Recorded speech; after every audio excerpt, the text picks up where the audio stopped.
All right, Kevin, are we recording now? Confirmed we are recording. Wonderful. Good afternoon, everybody. So sorry for the delays. We do appreciate your patience. I would like to remind everyone that our meetings are web streamed and televised. I would ask that you ensure your phones are on silence mode. Members of committee, please keep your camera on. Members of the public, please turn your cameras off unless speaking. Everybody, please take a moment right now. We do have a lot of people on the line and ensure that you are muted. And obviously unmute yourself when you are speaking. Please use the Microsoft Teams raise hand function when looking to be called upon, and remove it after you're finished speaking. I now call this council and committee meeting to order and welcome all members to the meeting. Looking for the approval of the agenda. There has been one amendment to the agenda. Staff have made clerical amendments to staff report EIS 2201 regarding sewer use bylaw. It's item 4.2 on the agenda. Item 4.6 from consent items will also be removed and added to agenda at a later date. Kevin, I see your hand. Thanks. I was just going to mention that item 4.6 was being Perfect. withdrawn. May I have a motion to approve the agenda as amended? Councillor Michelli and Councillor Columbus, all those in favor? Carried unanimously, thank you. Disclosures of pecuniary interest. All right, there are no disclosures of pecuniary interest. Moving on to consent items. Does any committee member wish to pull any consent item for further discussion? Councillor Michelli. Thank you, Mr. Chair. I would like to pull consent item 4.2 for a brief question of clarification on one item, and also would like to pull consent item 4.4 for a brief clarification. Thank you. Thank you. And Councillor Columbus? Yes, Mr. Chair, I was looking to pull the huge document item 4.1. I had a question there of staff, and also I guess that's it, being that the 4.8 has been pulled. Okay, thank you. And Kevin, where would you like those slotted in for the further discussion and clarifications? Through you, Chair Taylor, to committee, I would recommend to have the deputation go first, and then we can deal with consent items that have been pulled after that. Okay, would you like, since it seems like they're clarifications, would you just like to deal with all of the consent items at that time, or look for a motion for 4.3 and 4.5 now? Through you, Chair Taylor, to committee, I would suggest, since a number of items have been pulled, we can do consent items altogether. All right, thank you. In that case, we will move on to deputations. We have one deputation today. A reminder to the deputation, you have a limit of 5 minutes, and I will remind you when you have 1 minute left. Mr. Jones, if you'd like to get yourself started up, and I'll begin the clock when you start speaking. Mr. Jones, can you just confirm you can see the screen? I can, yes, thank you. Thank you, Councillor Taylor. Good afternoon, Honorable Mayor Chop, Honorable Council, staff, members of the public. For those of you who don't know me, my name is Brian Jones, and I come before you today as in the role of the communications chair for the Downtown Simcoe BIA, and one of the founders of the Downtown Homeless Solutions Roundtable. And I'm here just to bring you up to speed on what we're doing and ask for some support. Aaron, if we could hit the next slide. We have a challenge in Norfolk County, and I think it is probably the biggest challenge we face because it affects the future of our county, and that is that the math doesn't work here. Our residential rental vacancy rate is low. Depending upon which source you use, it's anywhere between 2% and 1%, and in Haldeman it's 0. So it's not even a rounding error. We've got a hot real estate market. That's the good news. It's been a boon for homeowners in Norfolk County. But it's also led to an increase in the number of rent evictions. rental properties that are sold, leases end, and the people who are renting that or were renting that unit have to move. And that's a real challenge right now.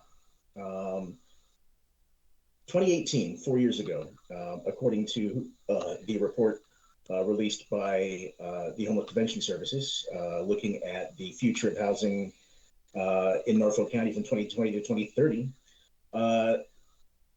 they pegged the 2018 market rent in Norfolk County at less than $800 per unit.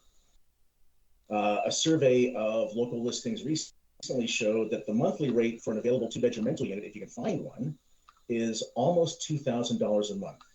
It's $24,000 a year. The median wage and median after-tax income in Norfolk County in 2015 was $29,000. I don't care how you cut it, that math just does not work. And we're seeing it on the streets in Norfolk County, and we're definitely seeing it in downtown Simcoe. Aaron, if you could hit the next slide, please.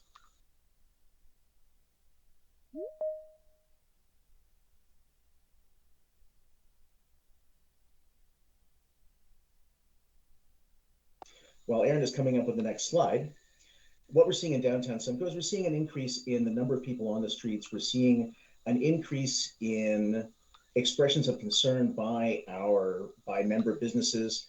We're seeing concerns raised by the police officers who patrol downtown Simcoe.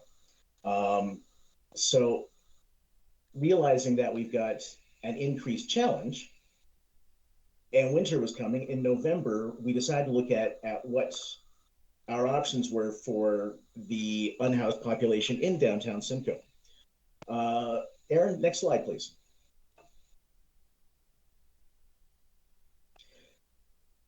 Turns out there weren't a whole lot of options. So I reached out and fired off some emails and pulled together a group of social service and mental health professionals and concerned citizens and stakeholders in our downtown to come up with solutions to keep our unhoused population alive during the winter months. Next slide, please, Aaron. We have services. I don't want anyone to think that Homeless Prevention Services does not provide services to the unhoused in Norfolk County. The challenge is that they're often difficult to access and they are inconvenient and insufficient. The downtown population can sometimes be difficult to serve. And what we've discovered is that the best way to serve the downtown population is to bring services to them. Next slide, please, Aaron. And Brian, you are coming up on 1 minute left here. All right. The unhoused population of downtown Simcoe is a challenging group to serve. They are distrustful, independent, hyper-local, resistant to going to a shelter outside of Simcoe, and the most effective way to serve them is to bring the service to them and serve them in place. Aaron, next slide, please. Why worry about this? Well, because if we take care of the least of us, it's better for all of us. There's less crime, less vandalism, less litter, reduced strain on healthcare, reduced police overtime. Next slide, please, Aaron. And it saves us money. These are our neighbors. What we're doing is we are opening a downtown location for 4 hours on cold nights to provide a place for people to get warm, grab some warm clothing, grab some warm food. What we want to do is we want a permanent location. We would like county support in helping make this happen because ideally we'd like to be able to be open overnight. It's a gap that needs to be filled in downtown Simcoe. And we've got the people willing to do it. We just need to have some support to make it happen. I see we got hands up. You got questions. How much time have I got left, Ryan? We just hit 5 minutes. Someone might let you finish up here. It looks like we did hit the last slide. Is it all right if we move on to questions, Brian? Sure can. Perfect. And Councillor Huffman, I saw your hand go up first. Thank you, Chair Taylor. Through you to Mr. Jones. First off, I just want to thank you for the work that you're doing in coordination with the BIA and Church Out Serving. And I do understand that there is a role, I think a strong role here for the municipality for us to play. It needs to be a concerted effort of everyone. When it comes to our most vulnerable and at-risk individuals, they always say that you can judge a community by the way they treat their most vulnerable. And I think that we're lacking here. I do understand that the homeless prevention services, there are some available, but like many services in the social service sector, they're not enough to meet the needs. I understand that the population that we're serving, there's often dual diagnosis and there's other things that we need to look at. And I do understand the reluctance of some people to access certain resources when they're available. That's understandable. What I would like to propose is as a council that we add $10,000 from our council initiative reserve. We currently have a balance of $828,400. And I would like to see us somehow be able to utilize, with the operation of the BIA and Church Out Serving, that we're able to access some services within the rec center to provide a warming center and possibly some overnight facilities. So that is my proposal for you and your group. Thank you. Thank you. Would you like a response there, Brian, or on to Councillor Martin? I think that's a fantastic suggestion. That was more than I was expecting, so I appreciate that, Kim. Great, thank you very much. It's there, depending upon, again, the stats you look at, about 35% of the unhoused population in Norfolk County, based on the survey done by Homeless Prevention Services, suffers from mental illness or addiction. 34%. That means the vast majority, almost 7 out of 10, don't. That makes them really easy to serve. But we've got nothing to serve them. We've got no place for them. There's been very little construction of affordable housing, and it seems like there hasn't been a whole lot of effort to creating affordable housing. The only 2 affordable housing developments started in Norfolk County since 2013 were both pass-through projects brought to Norfolk County by Indwell. So I'm trying to think of, until we can provide more affordable housing, I think we're going to be facing a chronic issue here. Councillor Martin. Thanks, Mr. Chair. Thank you, Brian, for your deputation. Just a couple questions for you, Brian, and then I also have one that I'd like to pose to staff when we are finished. So from my understanding, you are hosting a warming center for a couple hours of night. What type of services does that include? What does that mean that you're offering? It's a very bare, thanks Amy for asking. It's a very bare bones operation that meets all COVID protocols. We want people to be safe. We don't want it to be something that is perceived as an incentive, and we don't want something that is going to be perceived as a long-term ongoing support. This is simply a matter of keeping people alive during the coldest nights of the year when they haven't got a place to stay. We provide warm meals, we provide clothing, socks, hats, outerwear, by donation. What we don't provide is an injection site. You have to be clean when you come in the door, and you stay clean when you're here. We have security on site. We have substance abuse and harm reduction experienced volunteers on site every night. So that's what we're providing, and it's not enough. We really do need to provide something overnight. I've been hugely impressed by the amount of work this group has been able to accomplish since the last week of November. We've gone from nothing to creating something that is sustainable with protocols and policies in place. It's pretty amazing what happens when this community steps up. Thanks, Brian. So, okay, I heard meals, clothing. Obviously, you have infrastructure with heat and hydro. I'm not sure if you're paying those bills. I heard you mentioned security, and then volunteers. So, when you like, who's paying for this, and how can without Councillor Huffman's suggestion, how do you keep this alive without the county stepping in to offer support?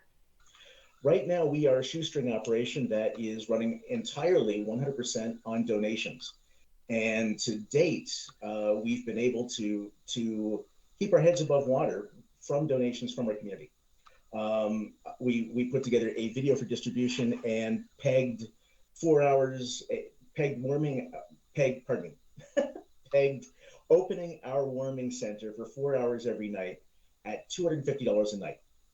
That covers our security expenses and incidentals. It's not much, but we don't need much.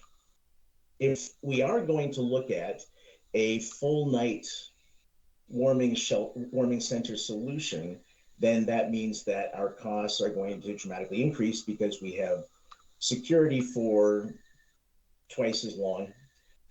It means that we will probably look at likely having to hire another staffer. It's very difficult to get volunteers who are willing to work an overnight shift from 7 at night till 7 in the morning, for example. So if we look at going to a full night program, then our running costs, we're now looking at 12 hours of security instead of 4. So instead of $250 a night, it's now $750 a night plus attendant costs and so on. So it doesn't take long before you have $1,000 a night investment in an overnight warming center that would house a dozen or so. Yeah, and just doing some quick math, with the 10,000, which seems great. That's like roughly 40 nights of what you're offering. It's hard to stop at the 40 so I guess my last question to you is, what specifically from Norfolk County's perspective, what's the most meaningful way we can provide support to you? Is it the infrastructure in a building like Councillor Huffman suggested? Is it funding? Is it manpower? What is it that your group's looking for? Infrastructure would be ideal, because it is difficult to find available space that suits our kind of unique needs, because we have to have enough space to allow people to be able to socially distance with cots. We need to have access to washrooms, space that is relatively easy to clean and that is accessible. So it's a unique set of circumstances, and we've been lucky and grateful that we've been able to work with some entities in downtown Simcoe who have been able to fulfill our needs. The challenge is that they're temporary. And if this is an ongoing problem, we really need to have an ongoing solution. Staff support, a liaison with homeless prevention services to ensure that we're not duplicating services, and to find out what other gaps we can help fill. Let's find where the solutions are and make them happen. Great, thank you. Mr. Chair, my only other question would just be an update from staff concerning the motion you passed before the holidays on the warming center, so I can wait until we're finished. And I did just see Al's hand shoot up, so I do think he'll be giving us a quick update on that, is what my guess would be. But first, I'll go to Councillor Vanden Driesche, and then if you're still looking to make a comment. Thank you, Mr. Chair. Through you, I have a few questions. Obviously, we know this is happening everywhere, and it's not a unique situation. It's a very sad situation, and unfortunately, this year has been extremely cold. What do we have do we have emission services? I'm not familiar with, I know we have the churches and then what you're participating in, but are there, say, the Salvation Army Center, or do we have emission services? Do we have anything like that in Simcoe? Councillor Van Andries, that's a great question, and that was one of the reasons why the roundtable was founded, was to bring the parties together who have participated in solutions in the past and may still have solutions on the table that we don't know about. This is one of the real challenges we have, is that there seems to be a lack of communication about being able to communicate and message what services are available and how to access them. The Salvation Army does not have a shelter program on a full-time basis, although I understand that there may be some emergency assistance. Again, that's it could be old information. But we do know that the only shelter that is run by the county is in Jarvis, and it makes sense from an administrative standpoint. It's central to both Haldeman and Norfolk, and Homeless Prevention Services, of course, serves both counties. I'm not sure whether it is an effective service, because there is resistance to using it among those who live downtown, because it's in Jarvis, and it's not even in Jarvis, it's outside of Jarvis on Highway 3. The only way to get there after hours is with the help of an outreach worker or a police car. Right. And understandably, riding in the back of a police car to a shelter is not an attractive option if you're somebody who is not sure whether you have wants and warrants out for you. Yeah. My question though was, you're not aware of if we have a mission services or if we have a Salvation Army services, as I note that it's not just Simcoe, there's other areas.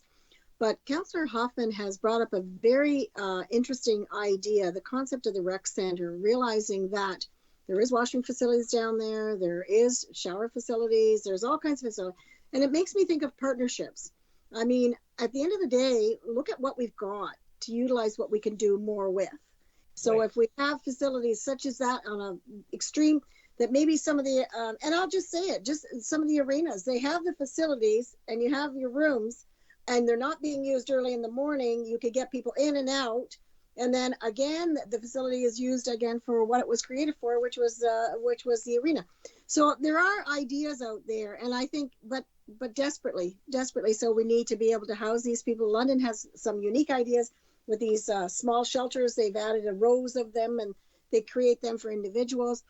But I think I will support what Councillor Hoffman is indicating. You need some dollars, but you need, and in the long run, you also need some more roundtable work to find out where you're going and what you want to do, and look at what we've got and how we can utilize it. So I commend you for doing this, because it has been an extremely cold winter, and we don't want to see anyone pass out there in the cold. It's just a terrible thing. So thank you very much for doing what you're doing, Brian. Thank you, Councillor Van Andries, and I like the way you think. Councillor Columbus. Thank you, Mr. Chair, and thank you, Brian, for coming forward with this very important community issue that we have to deal with. How many persons are you currently looking after in this situation, and how many more do you expect would require this type of assistance that you're proposing? Councillor Columbus, that's a great question. Thank you. It's a fluid situation.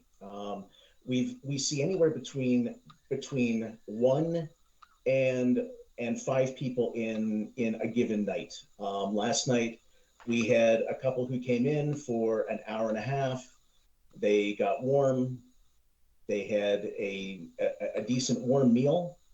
And then we had to put them back out in the cold, and they had nowhere else to go. It's one of the challenges that we face with being open only 4 hours is exactly that, is that it creates a little bit of resistance itself, because the only thing worse than being cold is sometimes being warm for a little while and then having to get cold again. So one of the things that one of our roundtable members does is wander the neighborhood go to the locations where people can be found, and make sure that they're all right. If they want to come in and get warm, they've got the option to do so. And if we weren't there, they would not have that option available to them. Mm-hmm. Thank you. Thank you. And I do see a couple members of staff with their hands up. So if there aren't any more questions from council, I will ask to receive, I'll look for a motion to receive the deputation as information. Councillor Martin, Councillor Rabbits, all those in favor? Thank you, Brian, for your deputation. We are going to go to staff now. I do believe Ms. Van Dyke and our CAO have both got their hands up. So Al, if you'd like to start, and then on to Heidi. Sure. Thank you very much, Chair Taylor, and thank you very much, Mr. Jones. Great presentation. Love it when our residents are passionate about their community and doing everything they can to help out. My only comment would be for council would be specifically my preference, as is always best practice, would be for council to receive the presentation and refer it back to staff for a report. We would like to sort of quantify. I've heard a bunch of things being recommended, all with the best of intentions in terms of perhaps utilizing some of our facilities, perhaps a cash contribution from a reserve. I've heard about the possibility of forming more partnerships and really having sort of a multifaceted approach to this issue. I want to make sure there's not a lot of duplication in our efforts and money that's not going to be spent in a sort of wasted, in other words. But what I'd like to see really is sort of an opportunity for us to get with the group and try to talk about some transitionary services where, you know, I think part of what we need to do is sort of bridge these individuals into something, and what can we do more than just provide them the meals and housing, but really try to get them to be back on their feet again, get off the addiction, whatever that situation is that led them to the situation that they're in. And so I would only caution council that I know you've got the best of intentions. I would just recommend that it be referred back to staff. Let us work with the group. Let us do that inventory of everything that's happening out there with all those various partnerships and come up with a plan for council's consideration that will serve us not only in the short term, but the longer term, and sort of put a more holistic approach and a solution to this, and really focusing on those transitionary services. I'm going to defer to Heidi, our general manager of social services, and she'll be able to give you an update on Councillor Martin's question and specifically talk about the situation in general as well. So thank you, Councillor.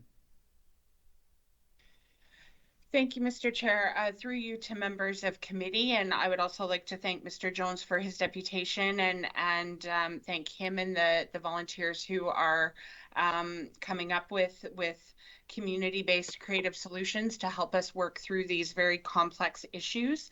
There was a motion that was passed by council to refer to staff to put together a report regarding the feasibility and options of new partnerships for emergency housing, as well as warming centers. Staff are working very diligently on that report, and we expect that to come to the March meeting of the Health and Social Services Advisory Committee. We were asked to look at potential partnerships with local churches, with provincially funded agencies, as well as any other community groups for additional emergency housing options and warming and cooling centers, I would say. I did want to just take a moment, if I could, Mr. Chair, to provide council with an update on the services that we are providing every day to very vulnerable citizens in our community. We do have a team of 3 housing support workers and 1 intake diversion worker who are supervised by a non-union leadership position.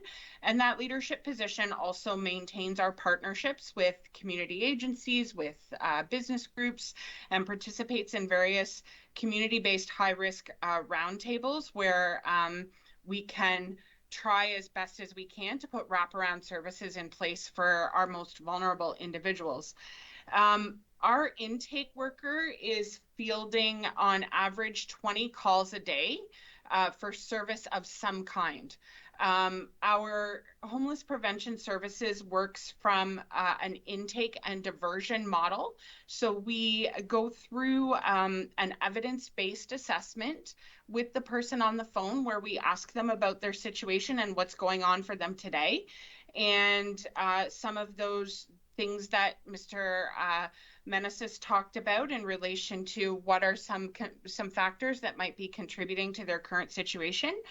And we also talk with them about the resources that they have, and are there ways that we can connect them with natural supports or other supports in the community to try to either stabilize their housing situation that they're in, or divert them from emergency housing if that is at all possible. As Mr. Jones said, we have very low vacancy rates. So if someone is in housing, our first priority would be, can we put a plan in place to keep them housed so that they're not in a position where they're trying to compete in that tough rental market for new rental housing.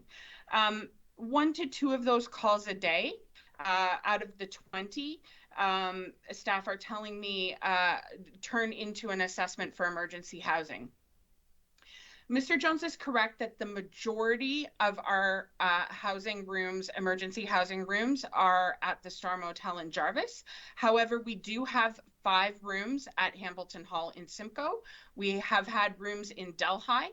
And when there are situations where someone says, you know, I need to stay in community X because I have children and they go to school here, or I have a job and I can't leave the community, if we are able to find another partner, that motel, hotel, that we can access to secure beds in that specific community for them, then we will work with them to do that. As we've talked about before at the council table, we work with the partners that for housing beds that we have available to us. Prior to the emergency housing program and homeless prevention services being run in-house as part of the social services and housing department, they were run by an external partner. There was a program review done by a leading homeless prevention organization in the country, and it was assessed that it would be appropriate to bring them in-house. We did do an RFP for the emergency housing program a few years ago, and we did not have any bidders. So we are working with the partners that we have to provide service in as many places as we can across our 2-county area. And our staff are out in those communities every day meeting with people. They're doing ride-alongs with the OPP out on the trails, out into potentially unsafe situations to meet with people and to try to get them to come into emergency housing or to use our housing support services. We are always open to working in partnership with our community partners and putting our heads together to come up with creative solutions. I will share with you just a few numbers to reflect the work that our team has been doing. Last year, we had 128 households that we served through our emergency housing program. And that totaled almost 4,000 bed nights of service in emergency housing. And then we provide a number of services to people, as I said, who never come into emergency housing.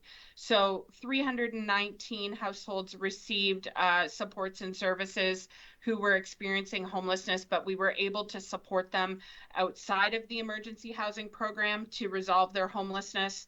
And we worked with 352 households to prevent their homelessness in the first place. So to keep them stabilized in the housing that they have.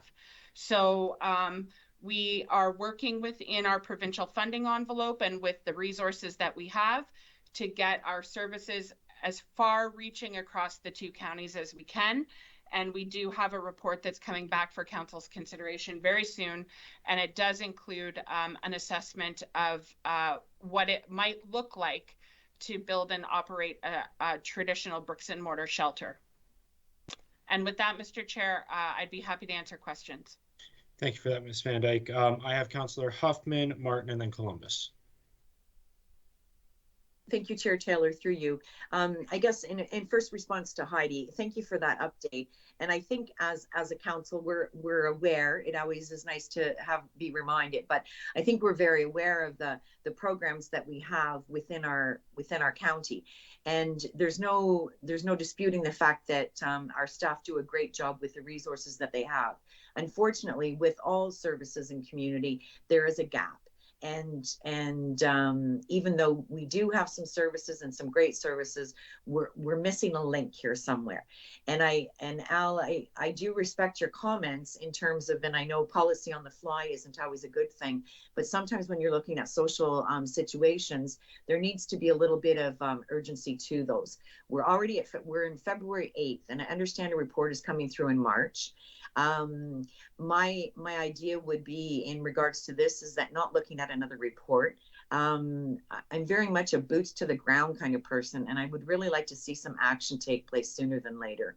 To the thought that we could have one fatality in our community due to the lack of a warming shelter and a place for people to get a warm meal is beyond comprehension to me. And I do stand by the fact that I feel that we need to even prior to receiving the report, is that there are funds that are needed to support these individuals within our community. And I have no qualms at all that this community group has shown its due diligence and has the reputation within the community to handle a donation of funds to make sure they're used to the best of the ability of the community members that would be receiving these services. So I still strongly recommend that we provide a donation of $10,000 from our council initiative reserve. This is what that fund was made for initially, in my opinion. There is some discrepancy about that, but here nor there. We need to have some kind of service available for a warming center, and we need to provide some support for this community group. Thank you. Thank you, Councillor Huffman. Councillor Martin. Thanks, Mr. Chair. I was going to ask a question of Teresa, actually, or maybe Al has the answer. When we look at grant requests and funding requests, did we decide that was going to happen at budget every year at the same time? Through you, Mr. Chair, to the councillor, I don't have the answer. I don't know what the decision was that this council made previously. I do know that staff are working on an updated process in terms of a grant intake application process in order for council to expend those funds and give them to grant applications that come in, but we're not ready there yet. But I don't know what was approved or what was directed to staff previously, but I see Teresa's got her hand up, can probably give you that answer. Through the chair to council. Really hard to hear you there, Teresa. So I'll put my microphone down. Through the chair to Councillor Martin. So Al is correct. These funds were supposed to be allocated through a grant funding program, which used to come forward. However, during COVID, there was some delay in that. My understanding is, and perhaps Shelley or Kathy can add some clarity, but a report is coming forward with respect to the grant program and how that's going to be allocated in 2022. I understood that was coming through either late Q1 or early Q2, but I would defer to Kathy or Shelley. That's okay. I don't need any additional information. I was just kind of verifying that it's either we hadn't determined how we were going to use that funding or that we would be not touching it again until next year at budget, in which case my position is that's, not a suitable response to the request for help. So I would like to see something done before then. And I too would like to commend staff for their efforts, but I know everyone's busy, but March is just too late to address this season's issue with a report coming. So while I do look forward to that report, it'll definitely be beneficial for next year or the coming years. It doesn't address this year. So thank you. And Councillor Columbus and then Councillor Vanadrishi. Thank you, Mr. Chairman. My question is for Heidi. Heidi, how closely have you been communicating and working with Mr. Jones's group Perhaps there's some duplication. I don't know whether there's some, obviously there's a gap because they're looking after a certain number of inhabitants who are needing this warming station. But how closely do you work with Mr. Jones's group and any other group that's kind of doing the same thing? So, Mr. Chair, through you to Councillor Columbus, when the roundtable was going to have their first meeting, that was the exact week that we were doing the homeless enumeration. And so I met with Mr. Jones and members of the executive of the BIA after that and talked to them about their concerns and the suggestions that they wanted, were hoping that staff would look into, and that is what led to Councillor Taylor's motion. So certainly if the roundtable would like myself or a member of the social services and housing team to join the roundtable, we'd certainly be happy to receive that invitation and look at who best from our team could participate. We participate in a number of community tables related to poverty, homelessness, and as I said, wraparound services for our most vulnerable citizens. Right, you are both you and Mr. Jones's group is serving the same type of population. So I think it's absolutely critical and imperative that you get together and communicate on a regular basis to make sure that there's no duplication of efforts and actually to assist these people when they actually need it. Thanks. Councillor Vanden Driesche. Through you, Mr. Chair. We have a problem now. We need to take action. We have people on the street that could possibly freeze to death now. So, and with all due respect to staff, yes, there is a report coming in March, a little late if you're on the street in this heavy cold. And to me, numbers don't save lives. So at the end of the day, I think we have to ask Mr. Brian, is it a shelter you need? Is it money to be able to say to the church groups, we need 14 cots or whatever? And if they want to come in out of the cold that night, they can get a soup and a sandwich and they can, use facilities and end up on a cot for the night. I mean, what do you need? We need action, not discussion. And we will go into discussions further and get something resolved in the bigger picture. But right now, I think action has to be taken. People are freezing on the street. I know I can't take the cold. I'll go out for I don't know how long, and I'm not going to survive. So I sympathize so much with people that have lost so much and are on the street, and all they want is to be able to lay in a cot and feel safe, and that they're not going to freeze that night, that they don't have to shake all night. And I'm so sympathetic to this. I want us to see some sort of action happen. With all due respect to everybody and staff, I know we're all working hard, but at the end of the day, action needs to be taken. Thank you. Don't normally do this, but Brian, that was a question directed at you. We are past that point, but I will allow you to respond it. And I'm going to be looking for that motion if Councillor Huffman is wanting to place it. Perhaps Al first. Through you, Mr. Chair, I was just going to suggest if council wants to go down this path and it's a monetary contribution that you're looking to give as a one-time contribution, I would not necessarily tie that motion into a specific reserve. I think it's dangerous. I don't know what else has been planned. I don't know what the balances on those reserves are. If you simply give staff direction to find that amount to provide it as a one-time grant to the organization, I think that would be a safer option.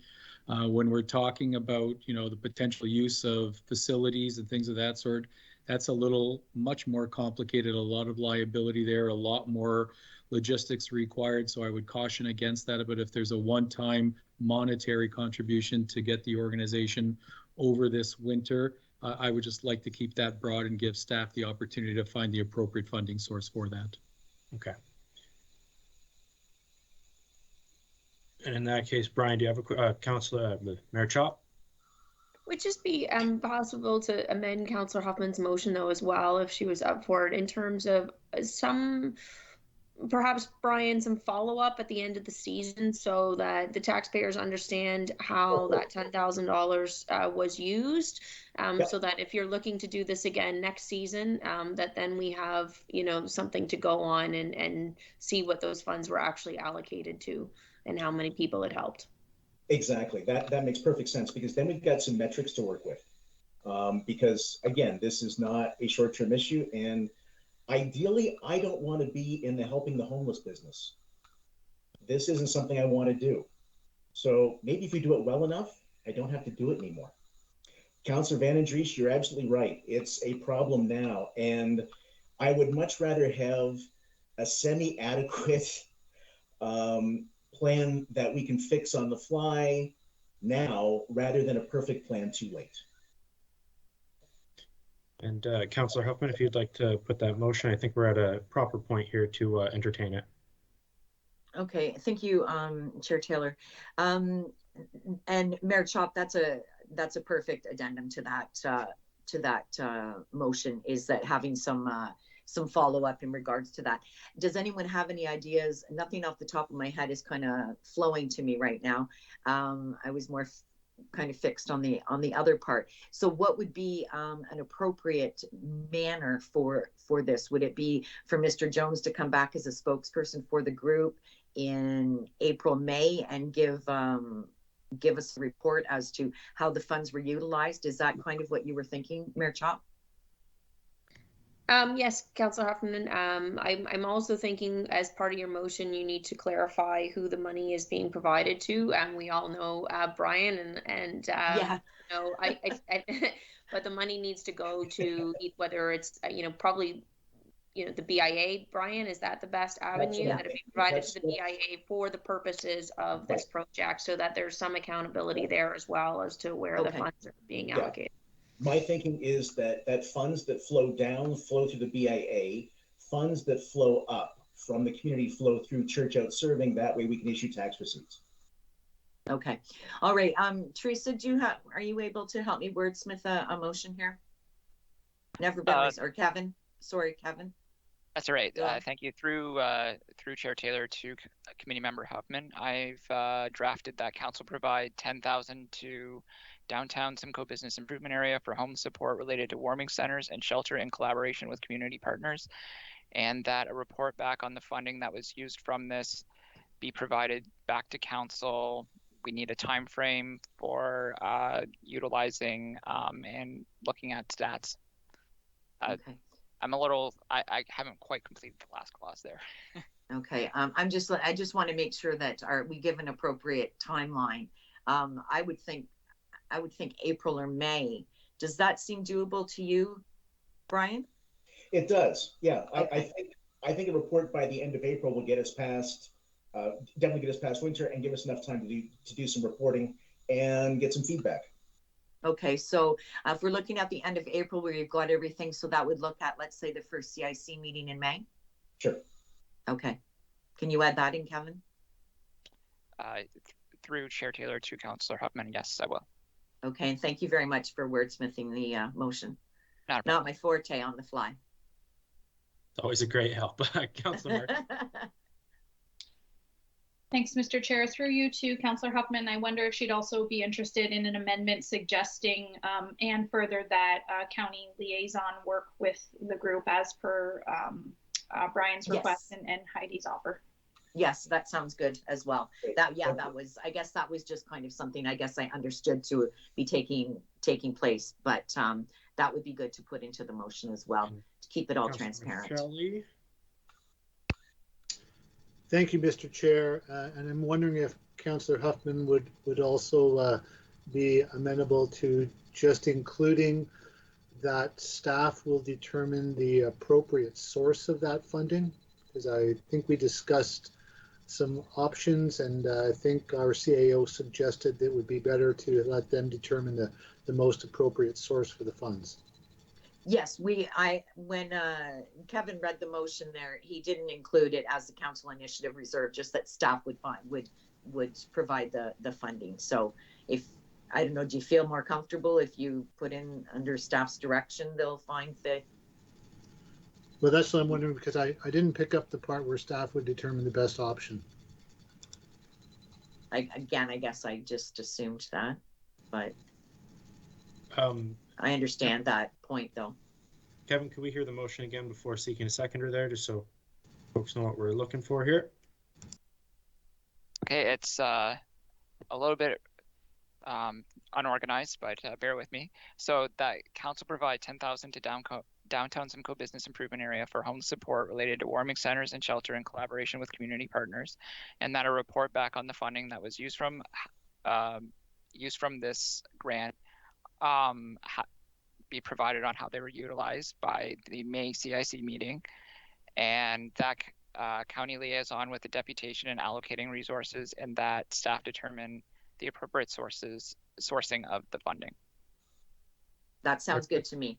All right, looking for a seconder. Councillor Rabbits, any debate on the motion as it stands, knowing that we do have a week here to clean it up if the language needs to change slightly before it's ratified. Okay. Seeing no debate, I'll call all the, Councillor Rabbits. Thank you, and through you, just wanted to speak to the motion in favor of it. I really appreciate Brian coming forward with Church Out Serving and the partnership formed with the BIA. I know we have a lot of energetic and compassionate individuals getting involved with that group, and I do want to thank them for their efforts. I also want to thank my colleagues. We've had a lot of good ideas bantered about this table. I think there's one thing we can all agree on, is that there is an urgent need and a call to action. So I just want to thank you and also mention how proud I am of each and every one of you for trying to be creative. There's obviously a need for a subsidy, some dollars put towards this. We're discussing institutional space, and these are all good ideas. I do think we're all worried about kicking the can down the road to an advisory committee. We're focusing on the big picture, but there is a critical call to action right now. Very diligent and fiduciarily responsible to consider the financial outcomes. Perhaps this is something that we should have year in review, year over year, to see how the funds are being used, if they're adequate. I personally am not too concerned about a duplication of services. We're all in it together and trying to serve the same clientele. But I'm just considering, if $10,000, we've grabbed a number out of thin air, but I think it does establish a baseline. I'm confident that this group will use those $10,000 responsibly, communicating back to us how they've been used in the community. And I think we're going to see that the need is greater. And we really need to discuss potential partnerships. 10K in the hat is going to make a dent, but it is really going to be a drop in the hat in terms of what our community is requiring on a go-forward basis. So thank you again, Brian, Mr. Jones, for your deputation and for the support of council. I think we've really come together as a community here to make the right decision and take a step forward. Thank you. Thank you, Councillor Rabbit. Seeing no other hands, I will call the question. All those in favor? And that is carried. Thank you very much. Thank you, Brian, for your report or your deputation. And at this point, we will go back to consent items. We had multiple items pulled. Councillor Michelli, I know you pulled 4.2 and 4.4, but to keep this making sense to me on my notes, I will start with Councillor Columbus, who pulled 4.1.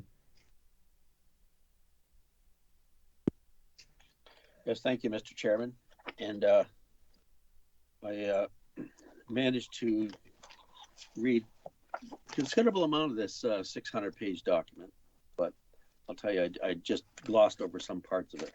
But what caught my attention was page 62 of the document.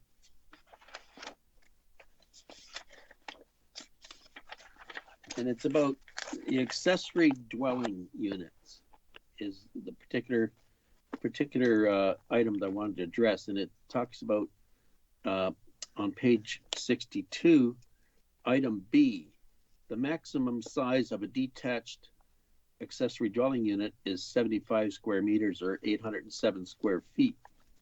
And I hope someone Tricia or somebody's on that can answer this. I thought it was limited to 45% of the main dwelling on the farm property. If we're looking at the farm situation. Can I get clarification on that? Through you, Mr. Chair. So the way that the provisions are currently written is there's for detached structures, so for accessory buildings, it's 45% of the, and it's different for ADUs. So that's where the there's a disconnect there, and that's something that we're looking at trying to clean up as part of this process. Okay, so the 45% still stands.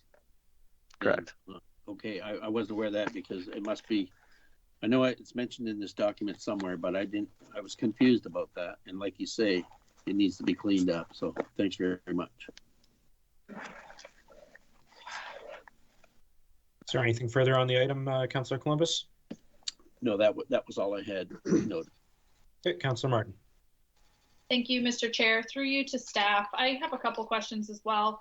I was wondering if you could kind of chat a little bit more about all of the funding that becomes available and what Norfolk County's role is in ensuring that we are advocating for that funding to be used by our community members, specifically when we look at the rental construction, the housing partnership frameworks, those types of things. The report goes on, in depth to talk about how we're reviewing our official plans. We're using upper levels of government, or upper levels of government are supporting initiatives to include more affordable housing, more rental units, and so on.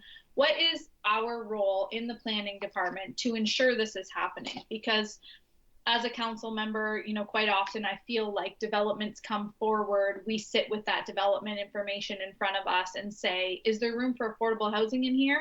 And the answer then becomes no, and then the development goes on without that affordable element to it. And I use the term affordable loosely because I do mean a variety of types of housing. So my question to staff is, we look at our official plan reviews, we look at all the funding from upper levels of government. What is our role in ensuring that we're following through on fulfilling those requirements and advocating that funding is being used for those reasons?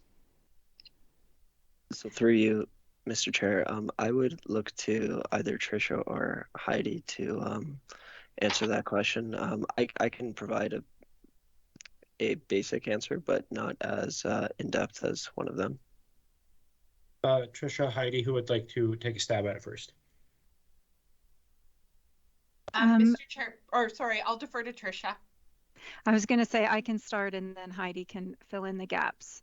So from a planning department perspective, we have our key policies embedded in our official plan. So looking at ensuring there's percentages of affordable housing incorporated into housing development, and then we bring those recommendations forward.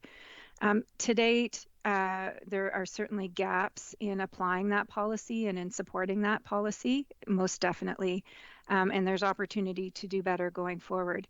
The other component that's currently underway, so Council recently approved the 10-year housing and homeless plan.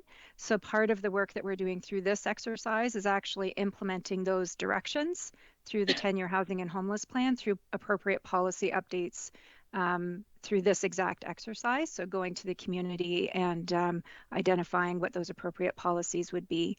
So that's the second piece. In terms of what we actively do right now to try and help have different affordable or different housing types come into the community, I can tell you over the past 2 years, I have worked very hard to entice and incentivize and have new purpose-built rental housing come into the community. There's been challenges, obviously, with the servicing capacity, but have worked very hard to bring online or bring forward different apartment type developments, which you've seen a couple, and hopefully there'll be more that we've gone through pre-con will be coming to council in the future. So part of my personal vision has been to bring more different types of housing online. And the other key is working very closely with our housing team.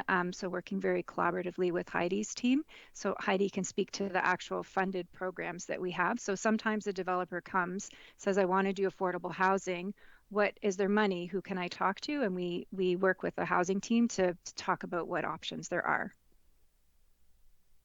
Okay, thanks, Trisha. Well, before Heidi speaks, I noticed specifically on page 30 of our report, page 20 of the report, it talks about how our staff are going to treat it as a priority. And I guess as a council member, I feel fairly helpless sometimes to enforce that element of development. And so if there's something that can be done on our end to support staff in encouraging that before it even comes to the council table, I'm interested in hearing more about that as well. I mean, 600 pages about how to include more housing and make affordable housing for our community members and increase the stock, yet it happens so very infrequently for us. So thanks for your efforts and for that answer. And if Heidi has anything to add, that's all I have. Thanks.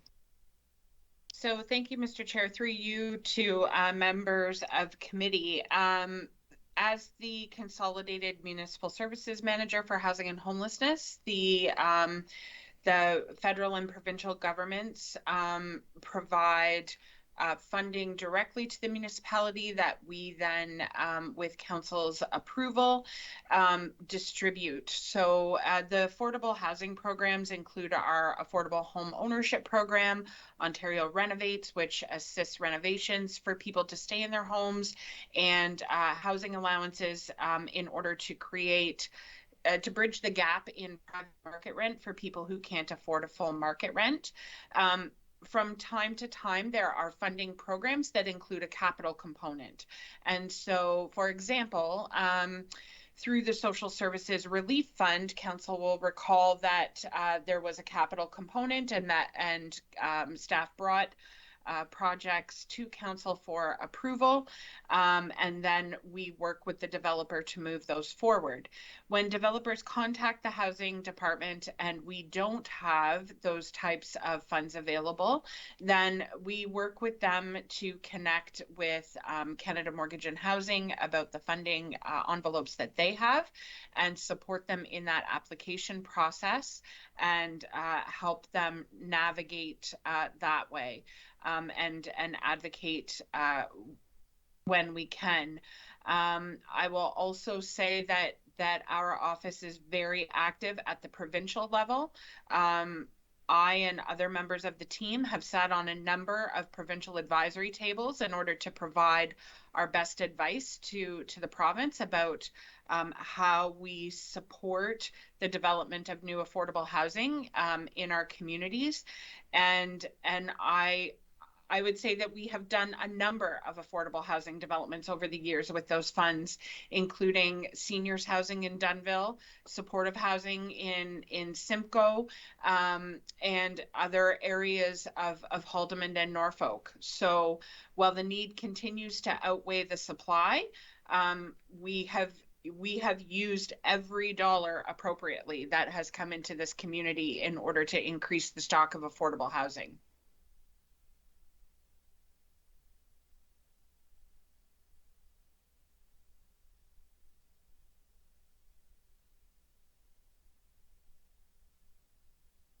Sorry, I was having trouble unmuting there. Councillor Columbus.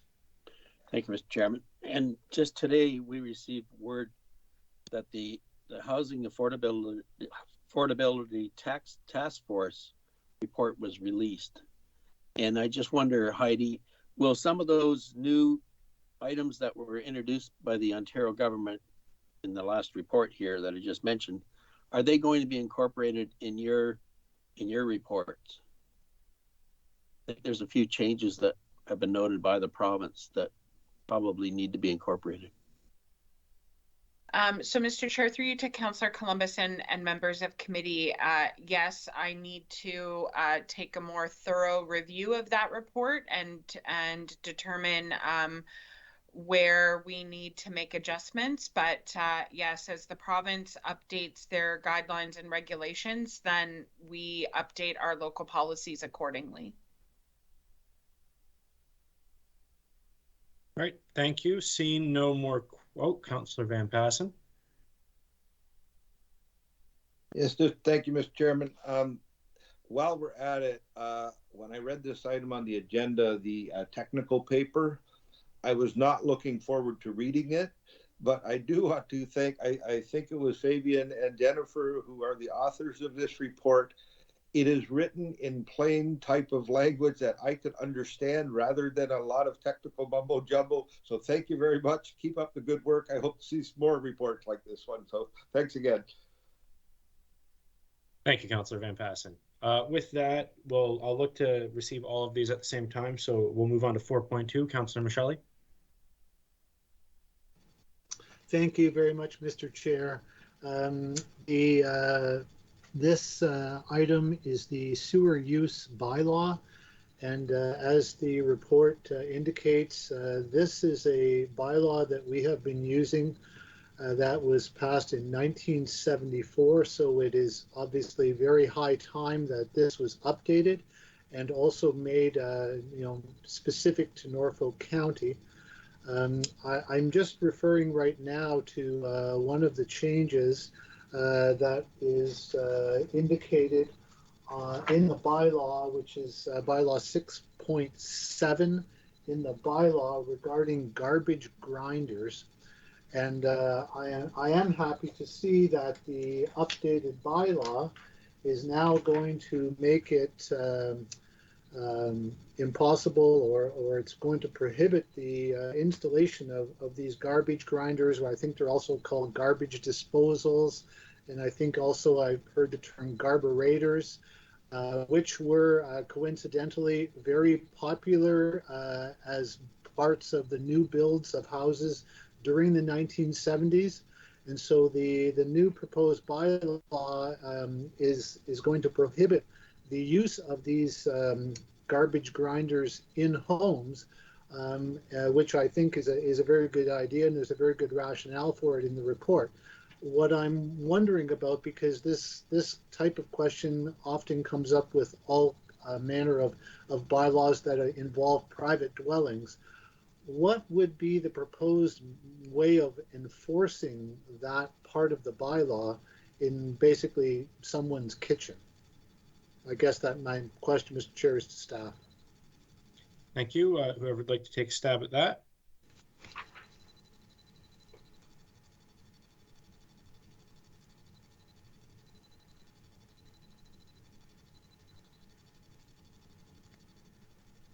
Through you, Mr. Chair, I don't see staff prepared to respond to you, but I will take that question back to staff and we will follow up with an email to all of council. Perfect. Okay, then, very good. Thank you, Mr. Meneses. Thank you, Mr. Chair. Move on to 4.4 for yourself there, Councillor Michelli. Yes, thank you again, Mr. Chair. This is just a very brief question of clarification. I believe that this loading zone change is going to be for Kent Street, but on the very last page, it indicates that it's on Talbot Street. So I just want to have it confirmed that this is Kent Street, because location there at Talbot Street, I don't think would be appropriate for a loading zone. So I just want to get confirmation that we are talking about Kent Street. Thank you through the chair to the councillor.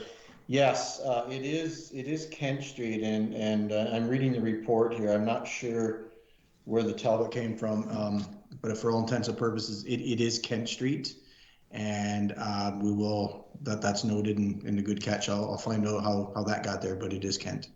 Okay. Yes. Thank you, Mr. Cribland. It's on Schedule A. Is the page 599 of our package, and that table. It's Talbot Street, not Kent Street. So. Yeah, thank you. Good catch, Councillor Michelli. And Councillor Columbus, sorry, I missed your hand there on 4.2. I believe you put it up there. Right, it's 4.2. It's the one Councillor Michelli pulled. And I see there's 367 views on the issue. But I wondered how many letters were actually sent to these people. How many letters were sent out? If anyone's prepared to answer that, please feel free. Yeah, through the chair, I believe there were only 2 or 3 for the businesses there. Oh, sorry, Mr. Goodland, I believe we've gone back to 4.2 there.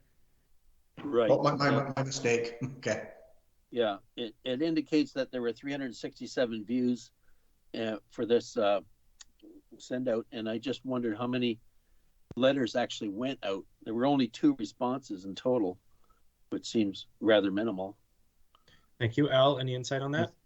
Through you, Mr. Chair, once again, we don't have staff available to answer this question, but I will pose this to staff, and as a follow-up to Councillor Michelli, that we will copy all of council. We'll follow up to Councillor Columbus's as well and provide all those answers to council via email.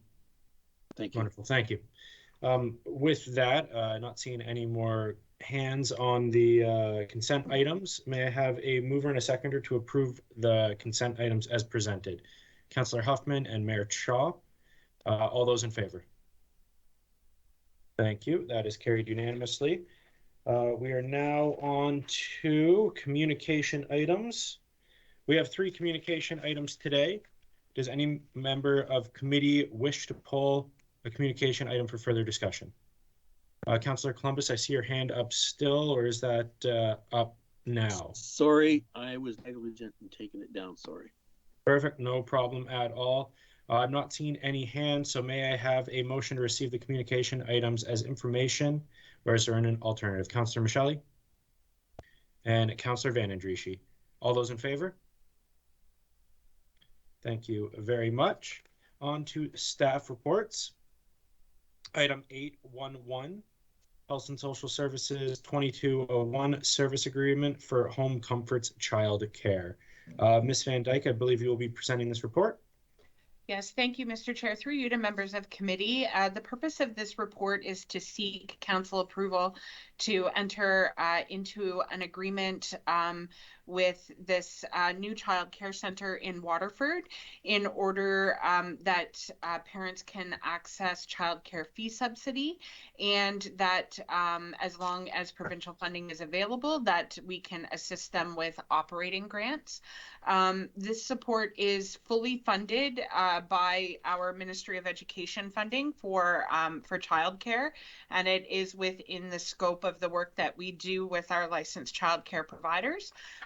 We know that there is an increased need for licensed childcare in the community of Waterford, and so staff are supporting this request and seek council approval. Thank you. Are there any questions of committee? Councillor Van Andrieschie. Yes, thank you, Mr. Chair. Through you, I'm impressed to see this. It's more than due that we have as many childcare spaces as possible in the county. I have a question about inspection. Is there because this is a new one that's coming online, is there a particular inspection process that goes through that to assure that we're meeting all the needs? Yes, Mr. Chair, through you to Councillor Van Andrieschie. So within our office, we work with childcare providers who meet all of the Ministry of Education requirements for licensing. And so the Ministry of Education on their licensing side takes care of all of that before we enter into the agreement with them. So the scope of the support that we provide to childcare providers are those who are licensed, and the Ministry of Education takes care of the licensing and the inspections. Okay, perfect. I'm glad to hear that, and I'm will welcome this for sure in the area. Thank you. Seeing no further questions, is there a mover for staff recommendation or an alternative? Councillor Huffman, staff recommendation, and Councillor Van Andrieschie. Any debate on the question? In that case, I will call the question. All those in favor? Thank you. That is carried unanimously. Moving on to HSS 22002. Mr. Nolan, I believe you will be presenting this report.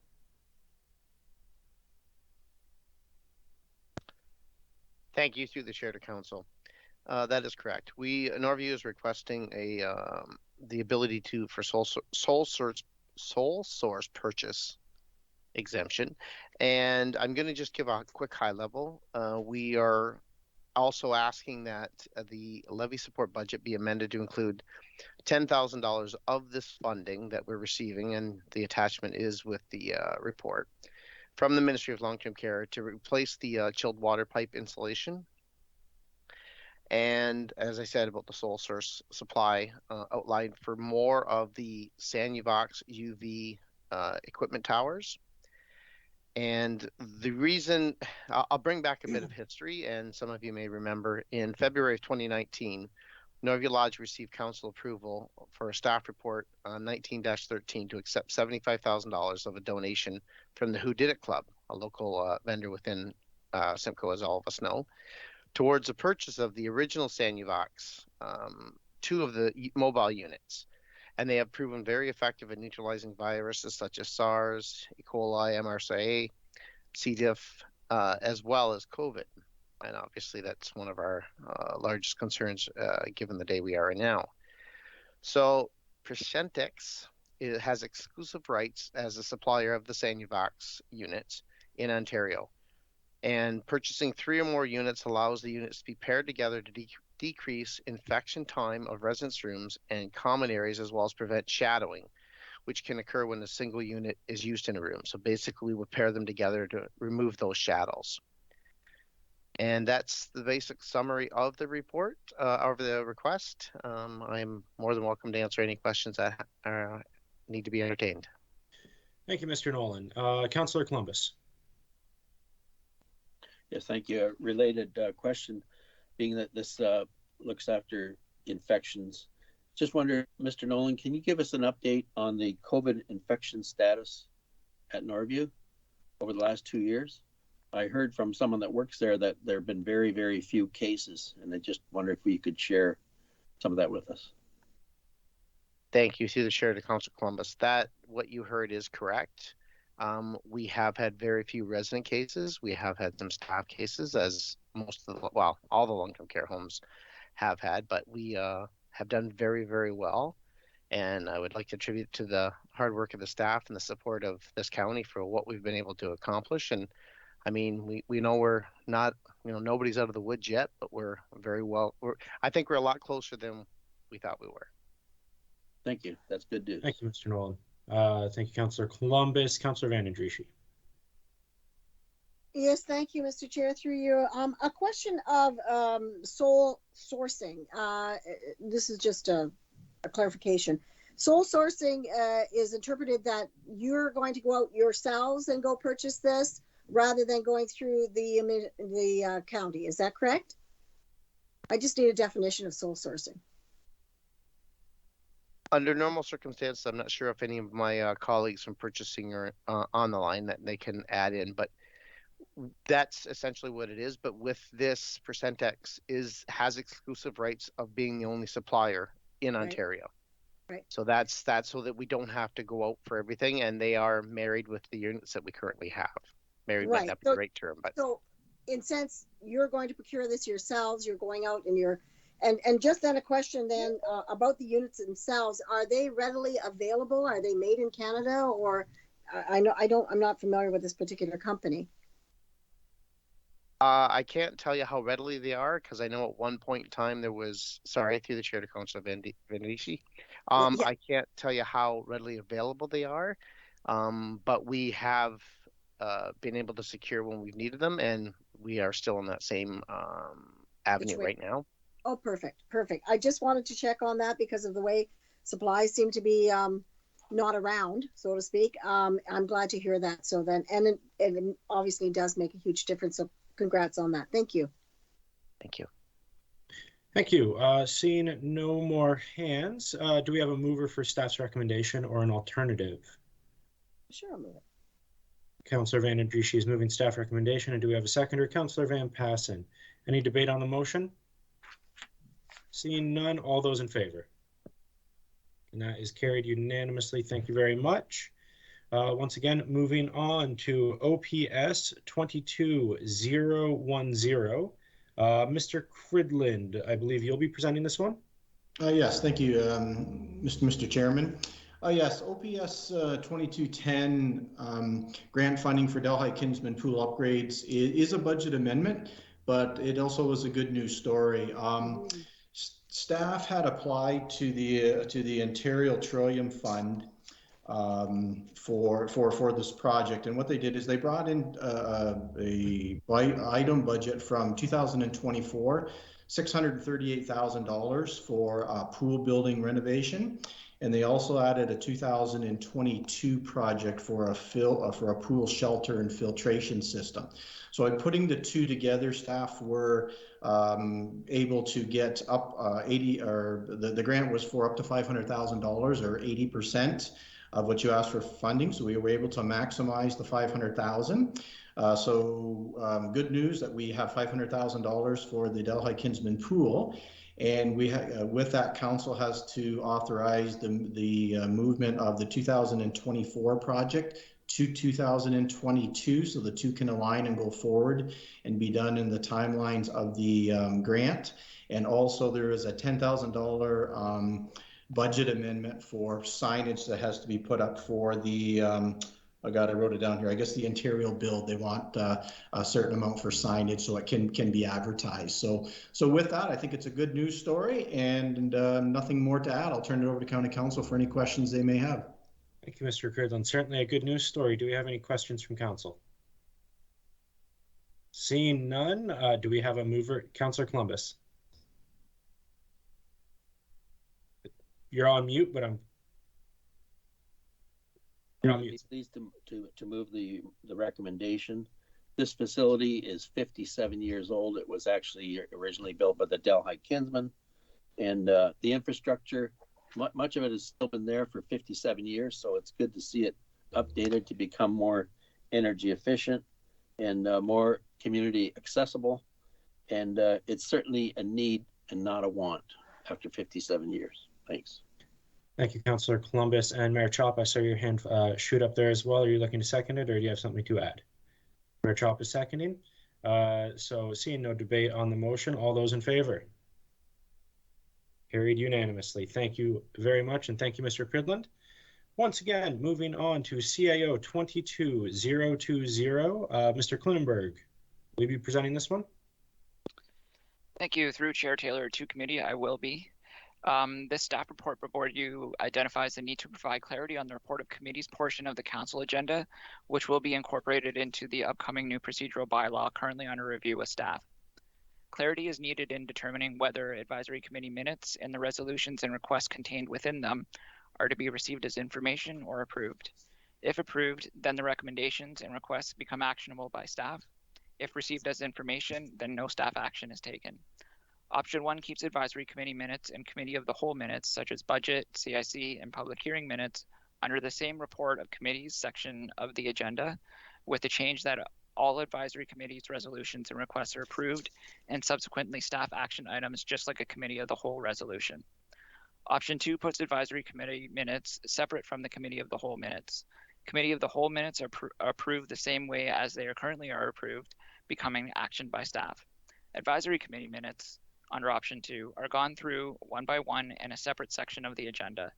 Councillors appointed to the committee present resolutions and requests that require staff resourcing and moves the resolution for council support.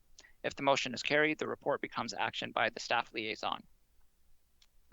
For additional clarity, only advisory committee resolutions and requests requiring staff resources will need to be moved at the council meeting for action. A resolution to, for example, receive a presentation as information would not require further staff action and would not be a resolution need to be moved by council at the meeting from the minutes. Option 3, advisory committee minutes are placed under communications and received as information unless a councillor pulls the item from communication for discussion and moves a resolution from the minutes. Staff are recommending option 2 as it will spotlight the important role advisory committees have in local government and better engages its members, provides the required clarity on what is actioned by staff, and keeps control of county resources with council.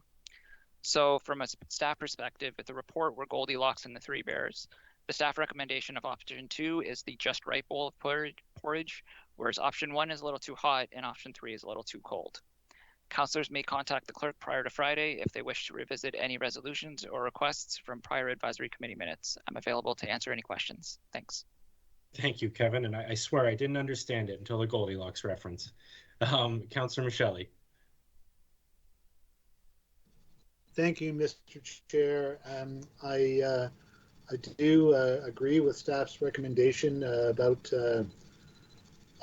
option 2. I think that in the past there's always been a bit of uncertainty or hesitancy on the part of council with regard to committee reports and committee meetings, advisory committees meetings, that is.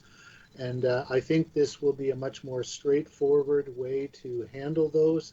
And I think it'll be a much more easily understood process. So I would certainly speak in favor of option 2 that staff has recommended, regardless of the fairy tale. Thank you. Thank you, Councillor Michelli. Councillor Van Passen. Thank you, Mr. Chairman.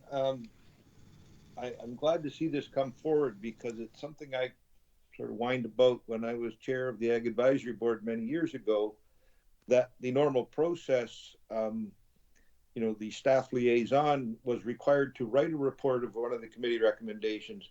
Then there's an internal process for that report to get onto a council agenda, and that could take up to 2 and 3 months to get it through the internal process. And by that time, the whole issue was gone anyway.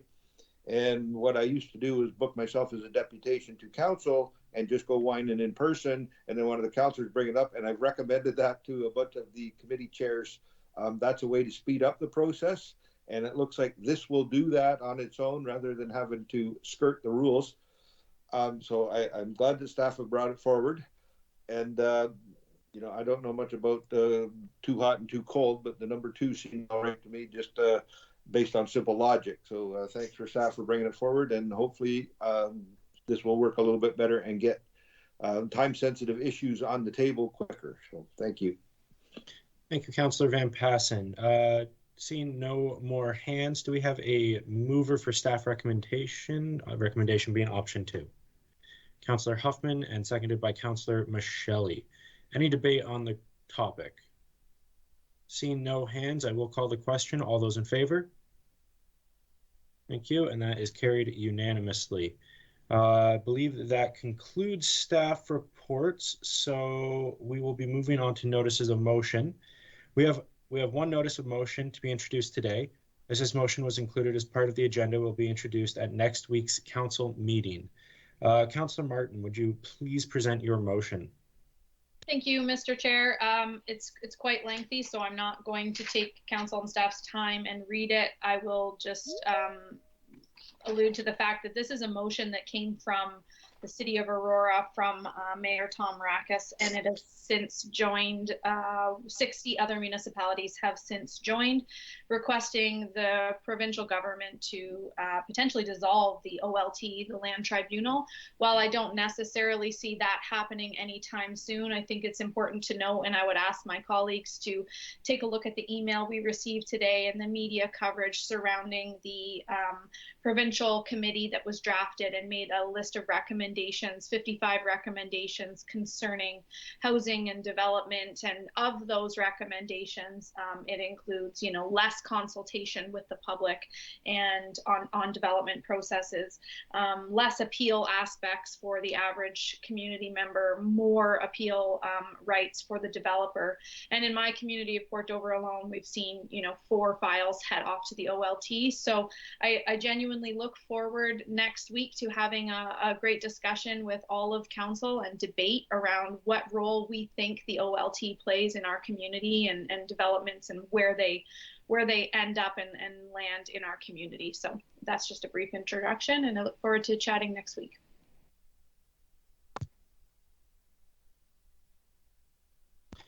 All right, thank you, Councillor Martin. We do have a closed session item today. Kevin, how will we handle the link with so many extra bodies on it as well? Would you read the motion for me? Through Chair Taylor. Yes, I'd be happy to. I believe we would have an opportunity for general announcements right now. Thank you. If I read my script properly, I would have seen that. Are there any general announcements today? Seeing no one with their hand up, do we have any general announcements from staff? I think everyone's eager to get into closed session. Okay.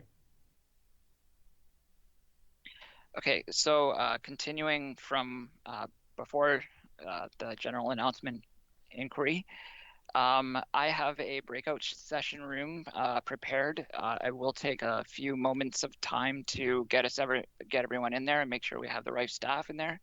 And I am happy to read the closed session motion if it assists Councillor Taylor, Chair Taylor. Please. And then as we're heading into closed, I would like to have a quick break. If we could reconvene at 4 as council and close, that would be ideal.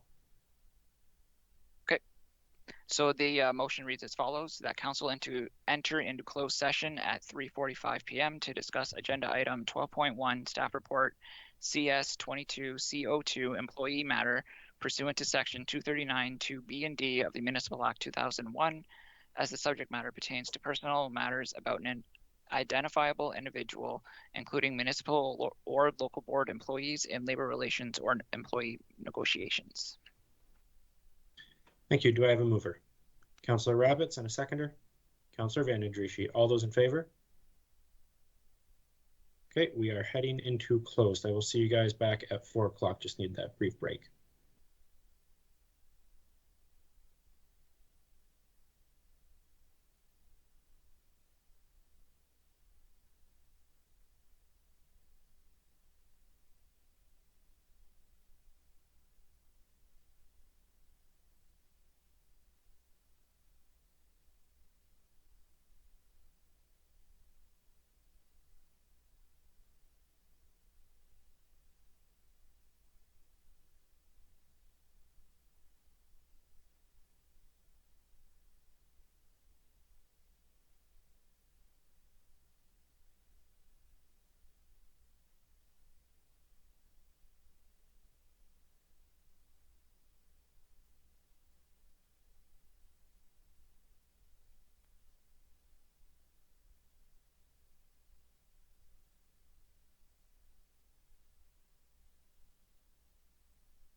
Just need to confirm that the cable is back on.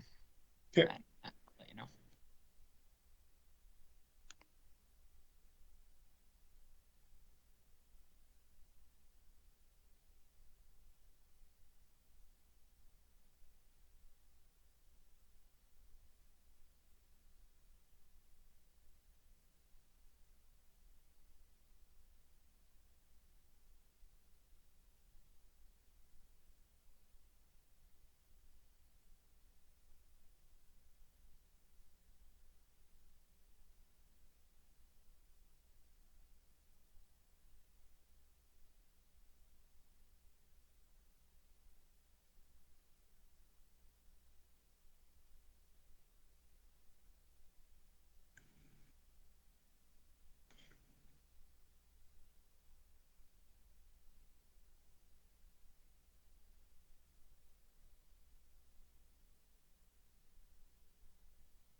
Okay, Chair Taylor, we're now ready to reconvene in open session at 4:06 p.m. Perfect. May I have a motion to that regard? Councillor Rabbits and a seconder. Councillor Vanden Driesche. All those in favor? Thank you.